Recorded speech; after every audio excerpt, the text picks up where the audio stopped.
అందరికీ నమస్కారం. కేవలం నామస్మరణతోనే అద్భుత ఫలితాన్ని ప్రసాదించేటువంటి మాసం ఈ చాతుర్మాసం. కాబట్టి ఈ చాతుర్మాసంలో ఆ విష్ణుమూర్తిని ఏ నామంతో జపిస్తే ఎలాంటి ఫలితం కలుగుతుందో ఇప్పుడు తెలుసుకుందాం.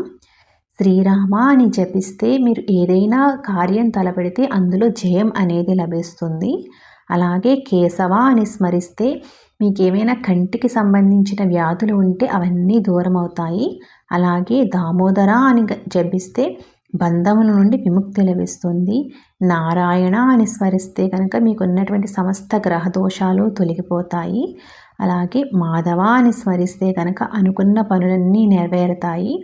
అలాగే అచ్యుత అని స్మరిస్తే కనుక మీరు ఏదైతే ఆహారం స్వీకరిస్తారో అదే ఔషధంగా మారి మీకున్నటువంటి సమస్త రోగాలు వ్యాధులు అవన్నిటినీ తొలగింపచేస్తుంది.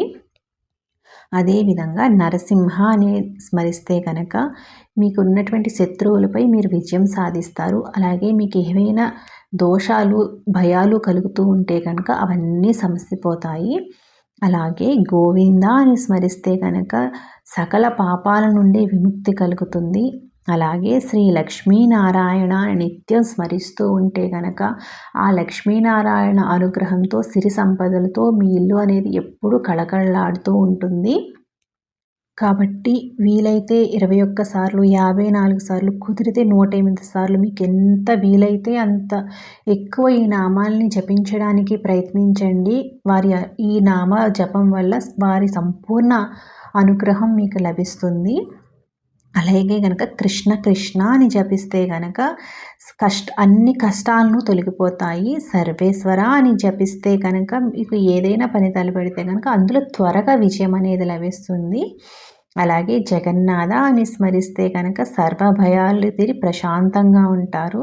అలాగే శివ శివ అని స్మరిస్తే కనుక మీకు సకలము దరిచేరుతాయి. ఈ వీడియో అందరికీ ఎంతో కొంత ఉపయోగపడుతుందని అనుకుంటున్నాను. మీరు కూడా అలా భావిస్తే కనుక తప్పకుండా లైక్ చేసి షేర్ చేయండి.